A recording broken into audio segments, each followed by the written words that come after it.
So, good evening, everyone. Uh, this is Yogesh Bhatt from ICICI Prudential Mutual Fund. Today we have been here to discuss the silent features of the fiscal budget which has been announced 2 days back and the likely impact of the budget characteristics, some of the features, how it is going to impact the various kind of a sectors, and where a retail investor should focus and how they should approach the capital market now from here on, both on equity side as well as the debt side. So let's start with what has happened in the budget. So in the outset, you all must have read and seen the budget speech of our finance minister. So what it says, the tagline says is that it is a sabka budget. And then the question comes from all the people is that is there anything done for me? What he has done for capital market, what he has done for a retail investor, what he has done for a Aam Aadmi on the street. And the feeling is I would say a mixed bag. Why I'm saying is this is that obviously on the first side there is nothing immediate benefit which is coming to the individual investors. Like for example, the basic salary slab itself has not been changed, or for that matter the service tax, which is the most important component in everything which we are purchasing today or which we are consuming today, has gone up from 12.36% to 14%. And then there is an additional cleanliness cess also, which is now talked about for 2%. So effectively what we are talking is a 16%. So which is kind of putting some pressure on your purses. But at the same time, let me give you in the outset what are the key benefits or what are the key important reforms which this government is carrying and the likely impact of that which will happen over a period of time. Nothing will be visible in next 2 quarters, 3 quarters, but definitely many of the things will be visible, say in 3 years to 5 years horizon. So what are those? The first and foremost important is the likely implementation of GST. Goods and Services Tax, which is going to be implemented now from 1st April 2016. There are a lot of debate whether it will happen, not happen. There are consensus of the states has to be taken. There is a constitution amendment bill has to be passed. But this government is very determined, and then they are giving on the outset that GST will be implemented from 1st April 2016. What the benefit it brings to the common man. The most important thing is that because of the GST implementation, the overall GDP growth of our country will boost by almost 0.8% to 1.5% of GDP. So what we are talking is that today, for example, our new series of GDP growth, which was 7.4%, and the likely growth which the government predicts for the next year is around 8% to 8.4%. But if the GST gets implemented from 1st April 2016, the full impact of that would be seen in FY17 and then FY18, and which can increase the GDP growth by 1 percentage point straight. And what is this GST? Is that they are kind of rationalizing the excise duty into one single tax, which is called GST. So a lot of the excises duties which will be subsumed into the GST. And then the other point which is making is that the consumption it will be most important than the production. So right now all the goods which we are purchasing today from the market, the excise duty is paid by the companies at the production side on the manufacturing side. But now going forward, what will happen is that the states which is consuming, the you and me who is consuming the goods, it will be taxed. GST will be collected at the state, at the consumption level, and not at the manufacturing level. And in the process, there is a lot of you can say logistics, lot of warehouses requirement will come down, and which will have a tremendous impetus to the entire economy. So this is the first important growth thing which has been happening. The second thing is that the most important budget aspect which we like is that there is you can say a depoliticization is happening. Why I'm saying this is that now from going forward, the amounts given to the states is going to go up. What do you mean by this? Right now, so if suppose 100 rupees is collected by the government in the terms of the tax revenues, the 32 rupees was given to states, okay, and 68 rupees was kept for center to spend. Now, with the new Finance Commission recommendation which government is accepting, you're talking of this 32% taking it to 42%. So what will happen because of that? The states, individual states will get 10% higher, and if you want to convert that into rupees crores, it is going to be 1,40,000 crore, which will be now available in the hands of states, and as compared to earlier it was only available to center. And you know, it was so difficult for center in the last 10 years data which is available to you, that lot many center related schemes has not been fructifying anything on the ground. So it is a kind of an unproductive use which was happening. But now with the individual states are going to have that particular amount, so they are the guys who are very close to you and me.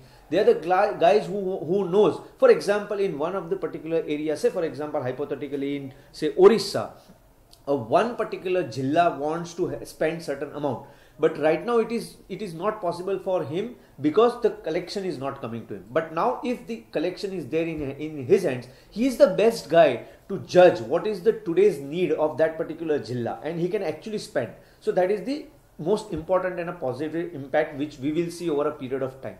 So that is what. The third point which is most important is that everybody today is looking for a capex cycle recovery. The biggest problem in India today is the manufacturing contribution to GDP is come down to almost 14%, 15%, and it is static for the last 5 to 10 years. Today, this is for the first time the budget allocation on the capital expenditure has gone up by almost 25%. What did that mean? And then they are going to divide that particular amount also into various sectors. So what they have very clearly told is that roads and railways and ports, these are the most important areas where we are going to concentrate. So just to give you an example, roads, they are talking of a 82,000 crore to be spent, and this is as compared to last year of almost 32,000 crore. So that is a kind of a step up jump which we have seen, and you know, and me also knows that what kind of road requirement is there today in the India. What is the target? The target is to bring up close to around 1 lakh kilometer of roads in the next 5 to 6 years. What it translates into a 20,000 kilometer roads per year. Now, is it going to happen immediately? The answer is no. But this is the intent which government is talking, and they are even converting the basic manner in which this road will be constructed. So, for example, earlier there was a lot of contracts which was given on a BOT basis, build operate basis, and now it will be done on a EPC basis. So you execute, so that is the difference. And for that EPC contracts, the lot of road construction companies which will benefit, and we will see that kind of a roads which will be coming up, and that will generate a kind of employment and so on and so forth. Similarly, on the railways, we have seen and heard Mr. Suresh Prabhu also. The total capex which they are talking of, the railways will spend over the next 5 years is 8,50,000 crore. Because of this number, huge number, and this year budget also they have given an additional grant of 10,000 crore for railways. For 40,000 crore will be spent on railways. So this is again a very big push for the capex cycle recovery. So this is the second big thing which is happening. Third, they are talking of a ports also to be developed from here on, and which will have a tremendous benefit for the entire country. So this is the as far as the capex cycle recovery is concerned. The fourth point which is very clearly coming out from this budget is that the government is clearly focused on ease of doing business. What do you mean by that ease of doing business? The ease of doing business is that today, for example, if I want to set up any project, I have to at least take 90 approvals for setting up a single project, be it in the power sector or be it in any other sector. Now the government is talking that this particular requirement of 90 we will bring it down to 30. Now think of it, a 90 approval required earlier will come down to 30. That shows that government is committed to improve the ease of doing business in India. This is one. Secondly, they are talking of even foreign direct investment also bringing into India, and they have given a host of benefits in this budget. For example, they are talking of a merging of FDI and FII limit so that people can come even in the FDI route also, even if the FII route is blocked. That is one. The second, they are talking of a GAR, which is a kind of a regressive taxation, which they are now talking of a differing up to FY17, at least 2 years they are differing. It may also happen that even after FY17 also it can get deferred to an extent. That is second. The third, they are talking of a shovel kind of a thing for an entire bankruptcy area. So for what is that indicates is the entire banking now would be able to kind of have a different approach. Earlier people used to go in CDR and so on and so forth, but the new bankruptcy law which will evolve now. So that also will give tremendous confidence to the entire banking sector, which is right now reeling under the NPL problem. So this is the third ease of doing business. The fourth ease of doing business is you have to have a very clear vision. You share with the vision with the states, and the states will back you. It's called plug and play model. So that is another ease of doing business. So there are a host of steps taken for which we are confident that there are a lot of FIIs, lot of defense related companies also which will benefit because of this, and you will see a host of investment coming into the Indian market. So this is as far as ease of doing business is concerned. Then lastly, let us talk something about our markets, what capital market has got because of this budget. I think two clear benefits which is coming to us is first in the form of corporate tax, which is getting it down from 30% to 25% in a phased manner in next 5 years. So obviously in FY16 there is no reduction which is likely, but FY17 it will be 1.5% cut. FY18 it will be another 1.5% cut, and after that it will be 2% cut. So think of it, the corporate tax which is going to be reduced from 30% to 25%, that can itself give you a host of money available to the Indian corporates, and which they can now spend on even CSR also, or for that matter capacity expansion programs. So that is the another benefit which is likely to come. The another important factor which is our capital market which will like it is that there's a lot of things which their government is trying to do to stop the black money transactions. And how do you get from this budget? So for example, in the case of gold purchase, now they are saying that even if you purchase of 1 lakh rupees of a gold from any jeweler, you need to give a PAN account number, so that kind of reduces the black money circulation which is going into the gold market. That is one. The second thing, they have made and framed rule and the detailed guidelines which will follow is that any company or any individual who is having a multi assets overseas and even some of the bank accounts in the overseas market, and if you then caught here in India because of any tax evasion rules, then it will be imprisoned. It is a kind of a very tough guidelines which they have brought in. So that will give a kind of a deterrent to the people who are doing all these hawala transactions and blah blah blah, which will actually keep a control over this particular aspect. So that also will be a benefiting thing. The third most important thing, which is quite very easily you can understand, is that the government is talking of even increasing the supply of houses, even the low cost housing, but you are talking about 6 crore houses which is going to be built in India by the year 2022. And that can bring the supply of the real estate. So what will happen is the real estate investment which used to go in the last 5-6 years, that can be slightly slowed down or moderated. So very clearly government is intending of curbing the physical asset investment and bringing it down to the financial investment. And obviously you all also have heard that there is a NPS which is the National Pension Saving Scheme, which is introduced now. So for example, if you invest say 25,000, 50,000 rupees, that will be totally exempt from your tax. 50,000 rupees is the amount which will be totally exempt from your tax even today. It can reduce your income to that extent. So that is the additional saving which we are talking of, which will happen. Obviously there are rules and guidelines which needs to be taken care of, because right now it is slightly not very clear whether at the time of withdrawal whether it will be taxable or not. And if at the time of withdrawal it will be taxable, that will not entice many people. But yes, right now if you are a full tax payer guy, then obviously it will make some reduction in your taxation liabilities. So that is as far as the National Pension Savings Scheme is concerned. So let me summarize again the entire budget, how it has come. Is that according to us it is a slow and steady and a baby step budget.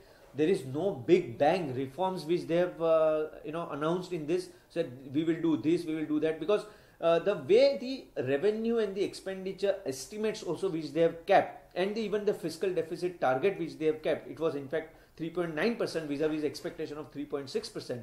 So that also all the numbers are realistic. So there is no kind of you can say artificial numbers and which they will not be able to achieve. So it is more of a realistic and a pragmatic budget from that point of view. And thirdly, the most important thing is that over a 3 to 5 years period, if GST gets implemented and if the entire capex cycle recovery which this government is talking of, both in terms of Make in India or for example Swachh Bharat or a Digital India, all this is going to lead to improvement in GDP and which will drive the stock market from here. Let me again come back to the stock market impact directly. So there are very clear beneficiaries like in terms of construction, cement, infrastructure, for that matter rails, railways, ports, all these are the direct beneficiaries, and we have seen kind of some movement which has happened. There are some private banks which will be benefited because of this, vis-a-vis the PSU banks which is going to be benefit because of the FDI FII rules, and also from the fact that the PSU's banks balance sheets are weak and capital raising for them is becoming difficult. So the next growth, if it all comes, it will be geared by the private banks guys vis-a-vis the public sector bank guys. So that is the second beneficiary sector from the stock market perspective.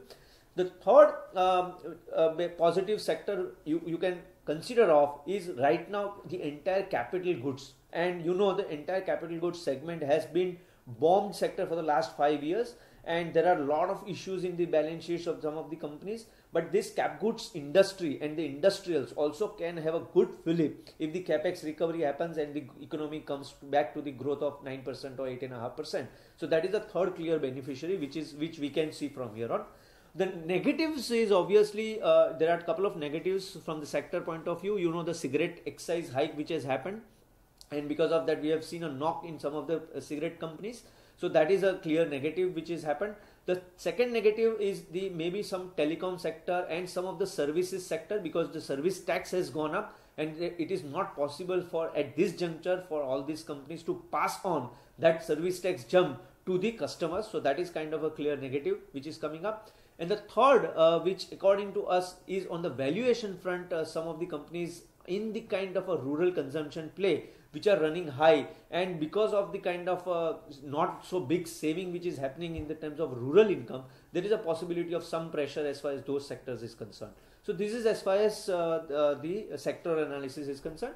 Lastly, there is a divestment which government is talking of around 69,500 crore in the coming year. So lot many shares which will be sold in the market by the government of India, like what they've sold 2 months back, or sorry, a month back, of Coal India, which was offered at 359 rupees, and for the retail investor another 5% discount. So many of these kind of opportunities which will come, and that would be of course we have to go as far as the stock wise, which stocks are coming for the market for the selling purpose, but that would open up kind of an opportunity for us to participate in those kind of FPOs which government is talking of us collecting 69,500 from a divestment perspective. So let me stop here and we will open the floor for questions from here on. Yeah, thank you very much. All right, thank you, Yogesh. That was very insightful. I think you've covered a lot. You've already answered a lot of the questions that viewers have asked over the last 10 minutes. I think one thing is that the 2% surcharge towards Swachh Bharat, I think they've been asking whether this is feasible. And also the excise duties paid by the companies will now have to be paid by consumers. So I think the viewers also would like to know how this helps consumers, if at all. So obviously it is not going to help the consumers. Your cost is going to go up. But at the same time, think of it that the GST which this government is talking of, what we are talking of subsuming every excise duty into one single tax which is GST, and the likely rate which will start from 1st April 2016 would be in the range of 16 to 18%. This is our assumption, but it may go little higher also. So if you think from that point of view, they are right now making you ready that okay, this is the kind of a level of taxes which is going to be there, and obviously the companies are also going to not going to get any big benefit if they cannot pass on, but at the same time the ultimate consumer has to pay little higher from their pocket when this entire GST gets implemented, at least in the first year. Okay, and I think the other question which everyone has in their mind is that what should be the course of action for their current investments, especially specifically in thoughts on. Yeah. So yes. So this is the aspect which I have not covered, and so let me just give you my perspective of the investment. So how you should go about it. So there are two investments in each portfolio. One is equity and the debt. The idea here is that equity, when we are talking of, we are at around close to 9,000 Nifty level. We are at around 16 and a half, 17 times 1 year forward multiple, and it is not cheap. And at the same time, it is not very expensive. So I would say that it is a time right now to invest in the next 1 year, say even you can say little shorter also, by another 6 months or so, because specifically there would be a kind of a disappointment which will come in the quarterly results, what we have seen in the last quarterly results of December quarter also.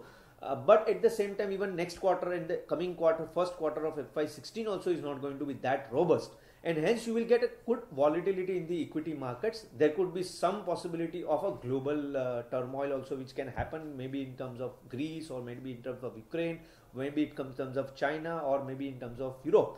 So there could be some volatility because of the global factors as well. So there is a time to invest. It is not a time where you should go haul about and then just invest right now, because the market is going to run away in one unilateral direction. There would be a volatility. There would be a kind of a consolidation phase which will be there in the next 6 months time. But if I take a 3-year or a 5-year view, definitely this is the time to invest. It is the time. And we have not invested, individual balance sheets are not invested in equity. You have, out of 100 rupees, only 3 to 4 rupees only is invested in equity. So this is the time to take that 3 rupees, 4 rupees to at least 10%, 15%, 20%, 30%, depending upon your age profile and your risk appetite. But at the same time, you should invest in equity for the next 6 months time. That is one. The second thing is that debt looks very, very attractive, because there is a likely rate cut which is coming. We are expecting in the coming budget or coming policy also, there could be a kind of some rate cut which is likely to happen. But yes, net if we are talking of a 125 basis point cut in the next 1.5 year, then we are talking of a very good return even in the debt portfolio also. So I would say that allocation should be very equal right now. But yes, equity is not an asset class which we should sell right now, but it should be increased gradually. In that you can start investing even from today also. And obviously the biggest advantage in any equity I would recommend is SIP. Unless and until you do a systematic investment plan, the long-term benefit is always going to be hindered. Why I am saying this is that there will be a level of market where you will tend to disagree that, oh, market is going to go for, if market comes down by 5%, you will say it will come down by another 5%. But if you have a mindset of a SIP, that I am going to invest, say, every month, 1st, 10th, 15th of every month, then you are talking of a very systematically investment, and there is no emotions which will come into that particular investment decision, and hence you will get a good benefit over a long period of time. And our own history suggests that all the SIP returns, if you take last 10 years, is far better than a one-time investment, even if you have done at the peak of the market or the bottom of the market. So I would still recommend that every investor should go for a SIP in equities and even debt also to that extent. Okay, thank you, Anish. Thank you. We don't have any more questions. Thank you.